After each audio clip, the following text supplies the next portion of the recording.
2011年10月20日，临近中午时分，距离利比亚苏尔特市以西约3公里远的一处不起眼的水泥下水管道孔洞里，一个胡子杂乱、蓬头垢面且面容憔悴的老男人，正气喘吁吁地抱着他那条受伤的腿。他的头发和胡子已乱作一团，明显是很久没有打理的状态。要不是他手上那把明晃晃的黄金手枪，还有在一旁为他站岗的保镖，路过的人只会认为这是哪个无家可归的流浪老汉寄居于此。而他的身份并不普通，他就是正在被利比亚过渡委员会士兵全力追捕的独裁者穆阿迈尔·卡扎菲。就在刚刚，他的车队在试图向西逃出苏尔特时被北约的飞机盯上了，领头的车被飞弹击中，瞬间火光冲天，人车俱毁。而卡扎菲则侥幸在保镖的掩护下躲到了附近的这个下水道里。最近这些日子，他一直过着颠沛的逃亡生活，晚上经常下榻在逃难居民们的空置房屋里，饿了就随便找点民房里留下的残羹剩饭果腹。他还常常和保镖发火，抱怨晚上没有水电。而仅仅在此2个月之前，利比亚的大街小巷还张贴着伟大领袖卡扎菲的肖像宣传画。那时卡扎菲也还在他迪利波里的皇宫里掌控着利比亚的一切。在此之前，他已统治了利比亚人民长达42年之久。但现在看来，他确实是一副活脱脱的流浪汉形象，而且还如过街老鼠，被人人喊打，最后不得已钻到了下水道中苟活，度过自己生命的最后时刻。遥想当年，卡总也是在联合国大会上发表过著名的90分钟演讲，抛头露面的国际风云人物，可如今怎么会落得如此不堪的下场？卡扎菲在他最后的日子里都经历了什么？他是如何一步步走到自己的末日的呢？欢迎订阅 Zero 档案，下面将为您讲述的是利比亚的下水道独裁者卡扎菲走向末日的故事。一顶略显局促的阿拉伯风情小帽下，一张横肉纵横的大长脸，凌乱的卷发遮掩双颊，只露出粗犷的阿拉伯大鼻和总是高昂着的胡子拉碴的大下巴。这应该是大多数人对于卡扎菲的印象，但是这已经是他中老年时候的形象了。其实在他早年刚刚登上利比亚最高位时，他还是一个不到30岁的青年。那时的卡扎菲还是一身笔挺的军装，年轻的面庞透露出几分英俊。1942年，穆阿迈尔·卡扎菲出生在利比亚苏尔特市沙漠地区的一座羊皮帐篷里。那时的利比亚正处于意大利的控制之下，直到2战后期，英法军队赶走了意大利人，进驻了利比亚。后来在英法等国的干预下，成立了利比亚联合王国。卡扎菲作为家里唯一的儿子，备受父母的器重。为了让他能出人头地，他们卖掉了骆驼和牛羊供卡扎菲读书。中学时期，卡扎菲就接受了埃及总统纳赛尔的民族主义思想影响，经常组织同学收听阿拉伯之声。在1956年苏伊士运河危机期间，英法对埃及发动军事干预行动。这一行径深深震动了卡扎菲。当时年仅14岁的他不顾当局的阻挠，带领同学举行罢课，声援埃及人民的正义斗争。卡扎菲在当时就展现出了自己的政治倾向和领导能力，特别是他对阿拉伯民族主义和反对西方干预的热情。中学毕业后的1961年，卡扎菲在班加西大学攻读历史。2年后，卡扎菲实现了多年的梦想，进入班加西军事学院学习。也就是在这一年，利比亚国王伊德里斯一世废除了联邦制，加强了利比亚的中央集权，想以此来集中权力，更好地推动国家现代化的发展。利比亚联合王国由此变成了利比亚王国。但是利比亚的情况并没有因此好转，反而让王室和亲王的圈子获取了绝大部分的石油财富，加大了贫富差距，引起了利比亚军队内许多不能参与政治的军官的不满。卡扎菲于1965年毕业，被授予少尉军衔。1966年，他在英国桑赫斯特军事学院受训，回国后任讯号兵团上尉代理副官。这时的利比亚军营里已经弥漫着一股反叛的气息，大家都在等待最佳时机。卡扎菲也做好了准备，在1969年，他秘密成立了自由军官组织。而就在这一年9月1日，革命的战斗终于打响了。卡扎菲发动了政变，但是在事后看来，这场政变却显得非常戏剧性。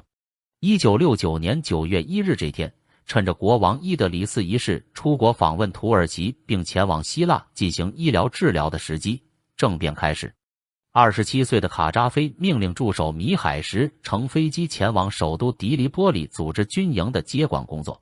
当米海什到达班加西机场时，发现飞机已满员。幸亏一个机场官员是他的朋友，总算走了后门上了飞机。到了迪利波里机场，他拦了一辆出租车驶向军营，下车时居然糊里糊涂地把武器和子弹丢在了车上。在班加西，卡扎菲亲自出马，将其吉普车装满子弹，一马当先地率领军队去占领班加西电台。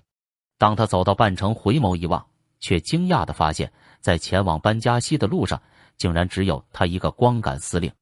原来，在前一个岔路口，他的随行车队朝着贝卡军营方向开去了。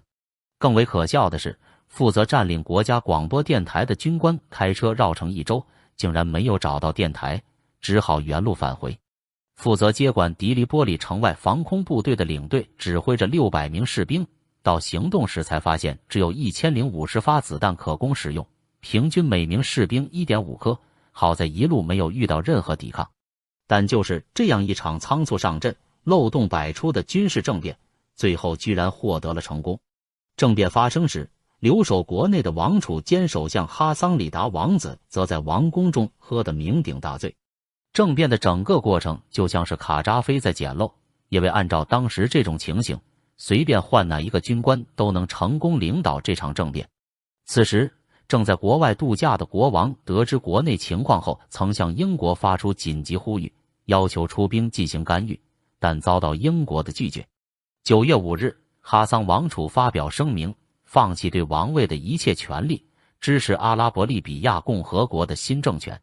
至此，9·1革命就这样不发一枪，不流一滴血，取得成功。而阴差阳错，靠捡漏上位的卡扎菲也从此开始了他对利比亚长达40多年的统治。27岁，想想大家自己在这个年纪的时候在干什么？想必大多数人在这个年纪都还一事无成，但彼时英俊的卡总就已经走上了人生巅峰。但年轻的卡扎菲脑子里似乎并没有强烈的现代国家观念，在他的大阿拉伯利比亚人民社会主义民众国里，既没有传统意义上的宪法，也没有名义上的国家元首和部委机构。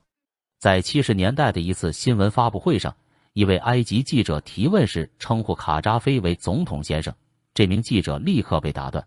卡扎菲当即表明，我不是总统，也不需要每4年经过一次选举。卡扎菲的正式头衔是人民兄长、革命导师，外界俗称的外交部、内政部等并不存在，而是被各种人民委员会自治机构代替。他还在阿拉伯世界到处散播他的大阿拉伯理论，在统一整个阿拉伯民族的计划里，他始终坚信埃及和利比亚应该合并，经过10年左右的整合期，就能形成控制亚非大陆乔咽喉的强国，担负起将以色列赶进地中海的历史使命。刚上台时，卡扎菲还碍于自己的政治偶像纳赛尔的限制有所收敛，但在1970年埃及总统纳赛尔去世后，卡扎菲就认为自己已经继纳赛尔之后成为阿拉伯世界的领袖了。他宣称普鲁士统一了德意志，皮埃蒙特统一了意大利，而利比亚也将扮演同样的角色，统一阿拉伯。他几乎每次碰见埃及总统萨达特，都要提到自己的合并理论，并真诚地相信萨达特能够接受。1973年10月，第4次中东战争以色列兵临开罗时，卡扎菲甚至给萨达特打电话，建议他迁都到利比亚城市。1988年，他还亲自驾驶推土机推翻了利比亚和埃及的界碑，以标志两国合并。虽然卡扎菲根本不懂得如何治理国家，但不得不说，卡扎菲还是相当聪明的。他明确地知道利比亚人民现阶段迫切的需求。卡扎菲一上台，就牢牢地把控了利比亚的石油资源，他将石油产业收归国有，利比亚的石油收入成为国家最重要的财政来源之一。国库充盈后的卡扎菲立即开始了他的石油财富分配计划。他拿出了相当一部分的石油收入用来提高社会福利。没过多久，利比亚这个之前还一穷二白的非洲国家就实行了免费医疗和免费教育。由于一部分石油收入被投入到国家的基础设施建设和经济发展项目中，利比亚的经济也得到了增长，就业机会大大增加。那时的利比亚，一座座高楼和一幢幢小洋房在一夜之间拔地而起。利比亚人民真真切切地感受到了领袖卡扎菲的金钱魅力，也因此，刚上位的卡扎菲用他的石油财富分配计划获得了大部分利比亚人的民意支持。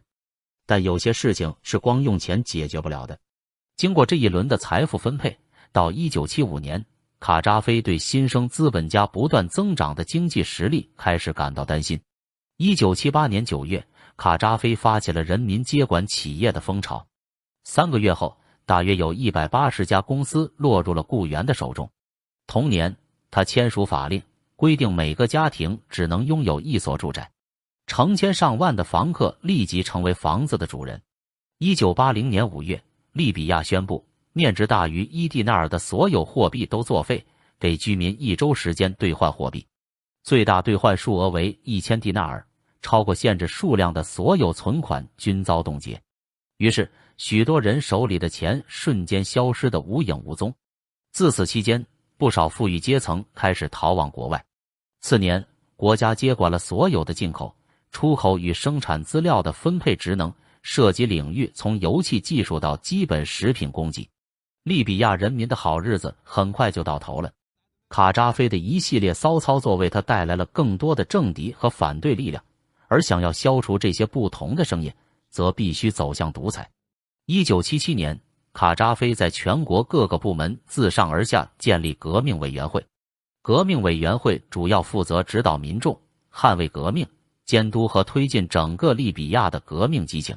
从1979年开始，卡扎菲每年会见革命委员会全体成员一次。革命委员会的权力界限非常模糊，他们不久就被授权从事一些针对反革命行为的逮捕活动，并成立革命法院。法院的全体职员都是革命委员会成员，而不是经过正规培训的法官，不受法律约束。革命委员会实际上就是卡扎菲的政治打手，他们的触手甚至伸到了海外。1980年，卡扎菲声明，持不同政见者必须在6月11日以前返回利比亚，否则随时会遭到清算。5月21日，一位富有的利比亚木材商在罗马一家旅馆的房间中遇害。钉在他尸体上的一张纸条上写着：所有叛国者，无论躲到哪里，都将受到追杀。这就是与人民为敌者的下场。纸条上的署名是利比亚驻罗马革员会。通过革命委员会，卡扎菲用暴力和恐怖牢牢地把握住了手中的权力。像所有独裁者一样，塑造个人崇拜是标配。不知道从什么时候开始，德黎波里的街头布满了伟大领袖卡扎菲的宣传画像。卡扎菲的画被张贴在机场休息室的墙壁上，各建筑物和街道上，还被印在邮票上。圆珠笔的一侧也被刻上选自《绿皮书》的口号。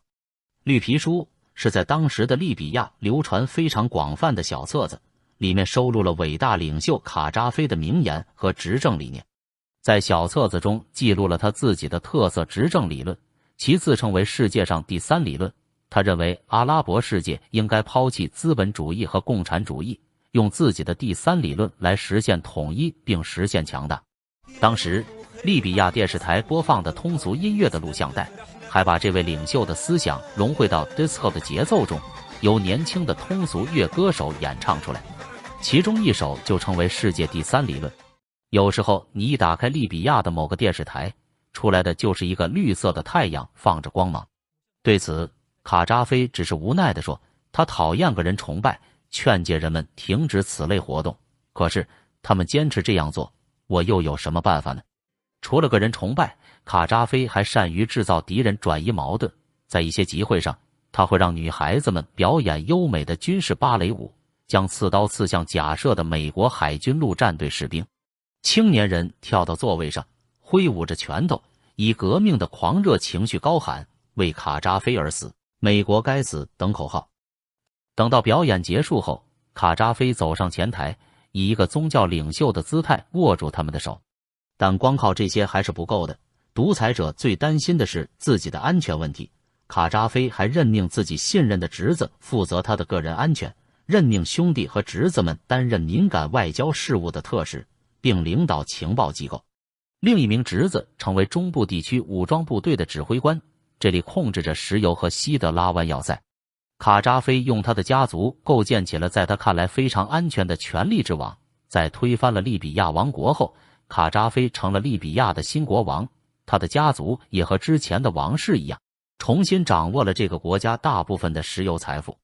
而此时的利比亚人民还在无时无刻讴歌着伟大的卡扎菲，一边警惕着卑劣的叛国者，一边诅咒着邪恶的美西方，却不知道卡扎菲把一生将近2000亿美元的积蓄都存进了那些邪恶国家的银行里，其他友好国家的银行却一根毛都没存。卡扎菲生平最憎恨的美国，他存的最多，存了370亿美元，欧洲多个国家共存了近470亿美元。不仅如此，他还在万恶的帝国主义国家拥有价值1200亿美元的各种投资。这还没完，他还有143吨黄金和数不清的房产。2009年9月23日，一个顶着鸡窝式的爆炸头，穿着极地的阿拉伯长袍的男人走上了联合国大会的演讲台。他就是在国际上被称为中东疯狗的卡扎菲。而在这场演讲中，他将尽显疯狗本色。卡扎菲在整场演讲中主要就做了一件事，那就是骂人。除了美国总统奥巴马，他几乎是谁都骂。他称呼奥巴马为非洲人民的儿子，并说真应该永远担任美国的总统。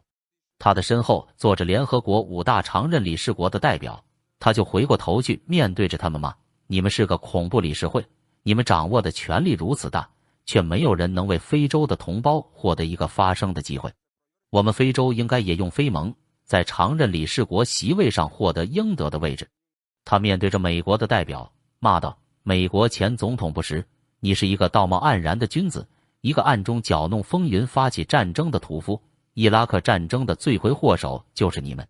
他也没有放过以色列人，骂道：暗杀肯尼迪的凶手就是你们。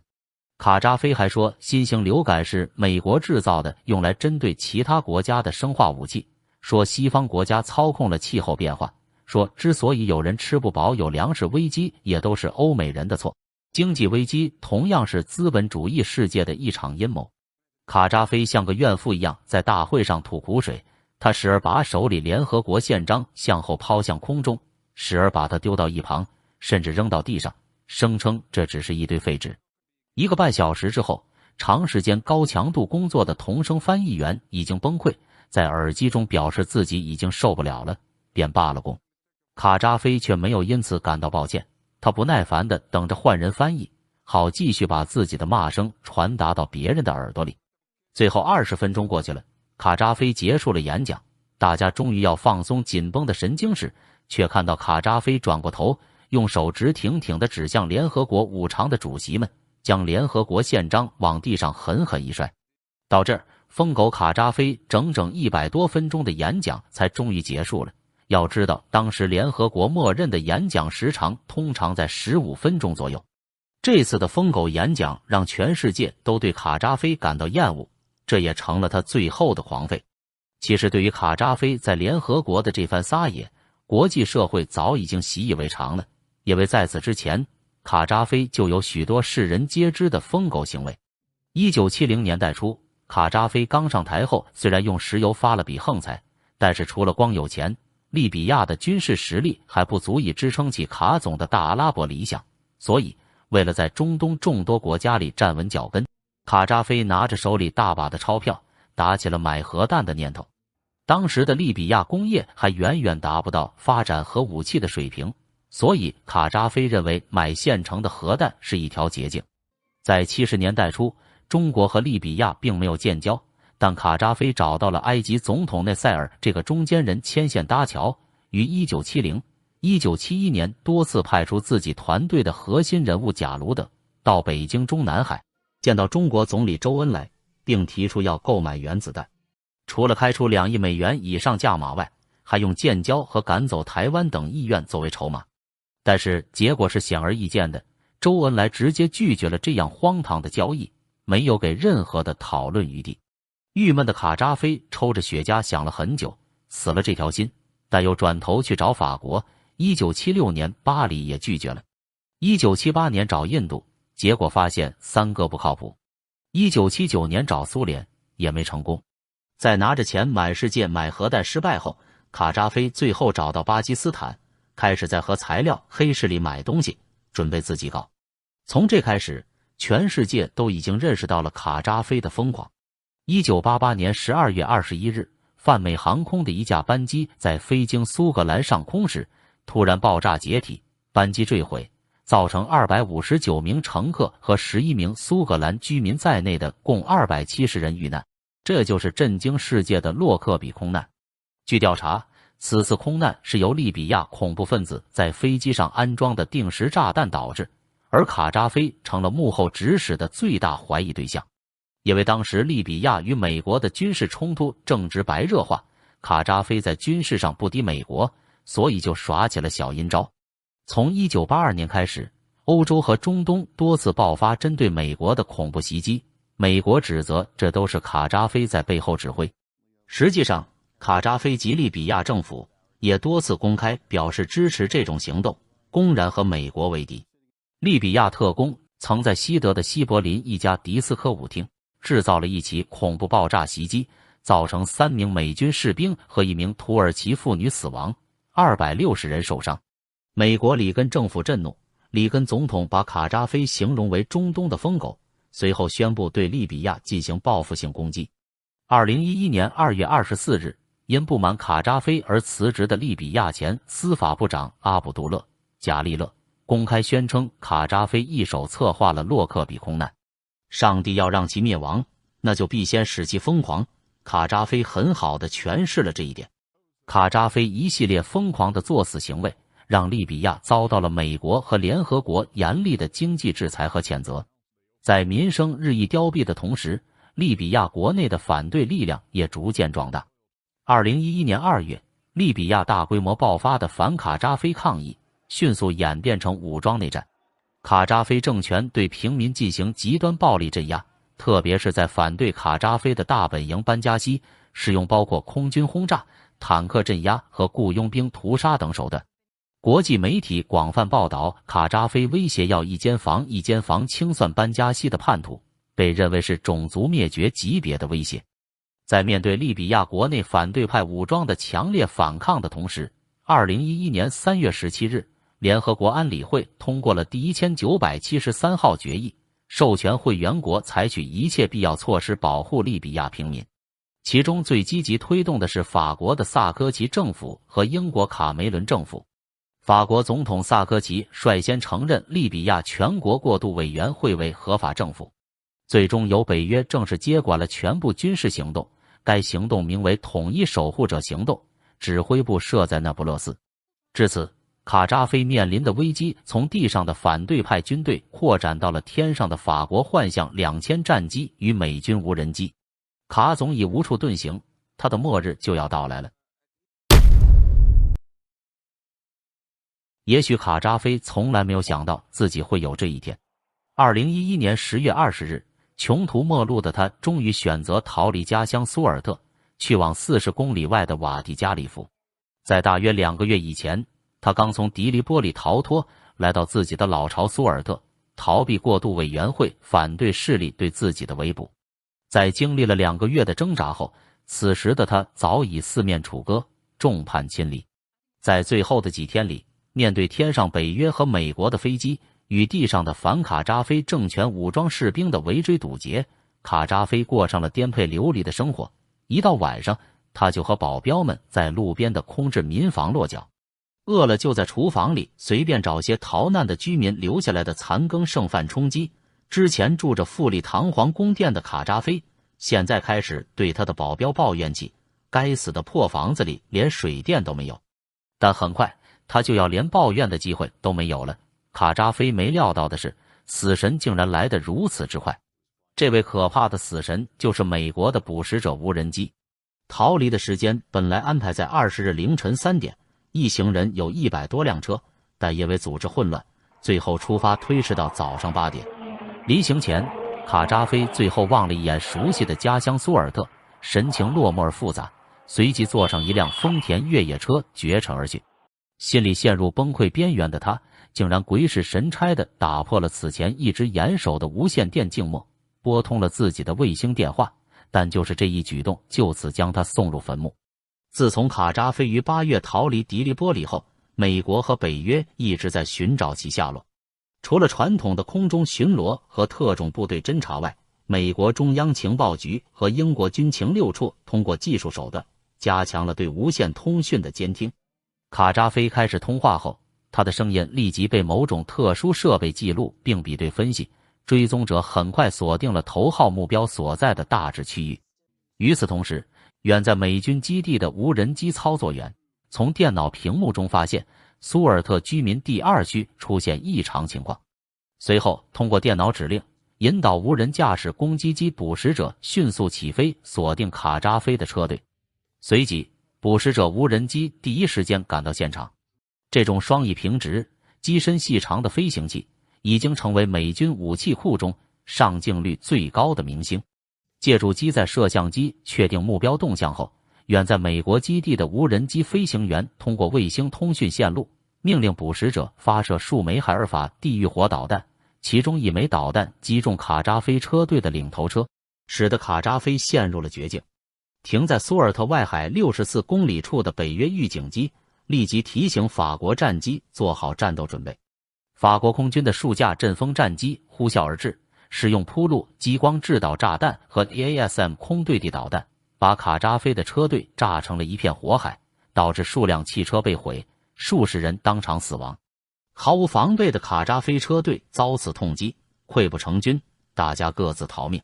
卡扎菲虽然没有被空袭炸死，但腿部受伤，他抛下随从，先是向北方走了一段路，然后钻进一个农场附近的下水道。不久后，闻讯赶来的利比亚过渡委员会部队包围了卡扎菲最后的藏身地点。此时的卡扎菲看上去就像一只狼狈不堪并受了惊吓的老鼠，人们将他从下水道揪了出来。被揪出后，卡扎菲大声呼救并向周围的士兵求饶，最后在一片混乱中，还没来得及进行一场审判的卡总被乱枪击毙。至此，统治利比亚42年的那只中东疯狗卡扎菲终于落幕。其实卡扎菲很清楚，禁锢了民众的思想，就等于杀死了民众的灵魂，这些人就成了行走的机器和收割不完的韭菜，就能给自己的家族源源不断地提供奉养。卡扎菲的裕民术和其他独裁者没有什么区别，无非就是利用暴力消灭反对派，恐吓温和派，利用造神运动树立权威，让民众盲目崇拜，禁锢思想，利用民族主义树立外敌，增强民众凝聚力。世界上最大的愚昧，莫过相信有圣人；世界上最大的邪恶，莫过于把自己打造成圣人。卡扎菲入戏太深，无法自拔，最终被自己的黄金手枪打醒。卡扎菲的统治之术如今仍存在于世界各独裁国家，只不过手段高明程度各有差异。而为了不让自己落到与卡扎菲同样的结局，独裁者们并不会停止愚弄人民，而是会更加变本加厉，让独裁统治更加稳固。但愚弄人民者最终将被人民唾弃。